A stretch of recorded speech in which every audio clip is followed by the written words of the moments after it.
મહિલા સશક્તિકરણની મોટી મોટી વાતો કરનારા રાજકારણમાં એક મોટો સવાલ ફરીથી ઊભો થયો છે, કારણ કે જ્યારે મહિલા દિવસ આવે ત્યારે દરેક પાર્ટી મહિલાઓના અધિકાર અને સન્માનની વાત કરે છે, પણ શું વાસ્તવમાં મહિલાઓને રાજકારણમાં યોગ્ય સ્થાન આપવામાં આવે છે?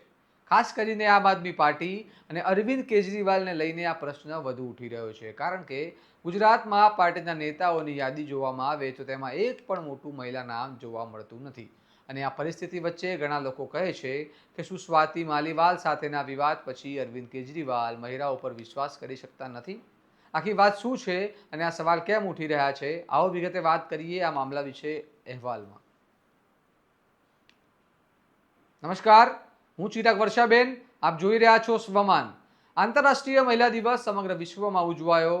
અનેક રાજકીય નેતાઓએ મહિલાઓના સન્માન, સુરક્ષા અને સશક્તિકરણ અંગે સંદેશ આપ્યા, પરંતુ આમ આદમી પાર્ટીના સંયોજક અરવિંદ કેજરીવાલ તરફથી કોઈ ખાસ સંદેશ સામે આવ્યો નથી, અને આ બાબતને લઈને સોશિયલ મીડિયા પર પણ ચર્ચા શરૂ થઈ ગઈ. બીજી તરફ જો ગુજરાતની રાજનીતિમાં આપના નેતાઓની વાત કરીએ તો પાર્ટીના મુખ્ય ચહેરાઓમાં કોઈ મોટું મહિલા નેતૃત્વ જોવા મળતું નથી. ત્યારે સવાલ ઊભો થાય છે કે જે પાર્ટી મહિલાઓના અધિકારની વાત કરે છે તેમાં નેતૃત્વના સ્તરે મહિલાઓ કેમ નથી દેખાતી? કારણ કે તાજેતરમાં ગાંધીનગરમાં અરવિંદ કેજરીવાલની એક સભા યોજાઈ હતી, જેના પોસ્ટરોમાં અને સ્ટેજ પર પણ કોઈ મહિલા નેતાનું યોગ્ય નેતૃત્વ આપવામાં આવ્યું નહોતું.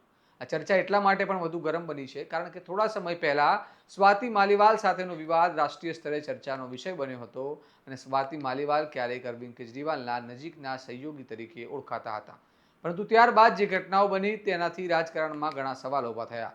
હવે કેટલાક રાજકીય વિશ્લેષકો અને વિરોધીઓ કહે છે કે શું આ સમગ્ર ઘટનાનો પ્રભાવ એ રીતે પડ્યો છે કે પાર્ટીમાં મહિલાઓને આગળ લાવવા અંગે સંકોચ જોવા મળે છે?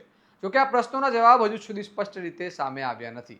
હવે સૌથી મોટો સવાલ એ છે કે રાજકારણમાં મહિલાઓની ભાગીદારી વધારવાની વાત માત્ર ભાષણોમાં જ રહેશે કે પછી વાસ્તવમાં પાર્ટીઓ પોતાના નેતૃત્વમાં મહિલાઓને જગ્યા આપશે? ખાસ કરીને આમ આદમી પાર્ટી ગુજરાતમાં કોઈ મજબૂત મહિલા ચહેરો આગળ લાવશે કે નહીં, અને મહિલા દિવસના પ્રસંગે ઊભા થયેલા સવાલનો જવાબ પાર્ટી કેવી રીતે આપે છે તે જોવાનું હવે મહત્વનું બની ગયું છે. આ મુદ્દે તમારું શું માનવું છે, અમને કમેન્ટ કરીને જણાવો. અને આવા વિગતવાર અહેવાલ માટે સ્વમાનની ચેનલને લાઇક, શેર અને સબસ્ક્રાઇબ કરવાનું ભૂલતા નહીં. નમસ્કાર.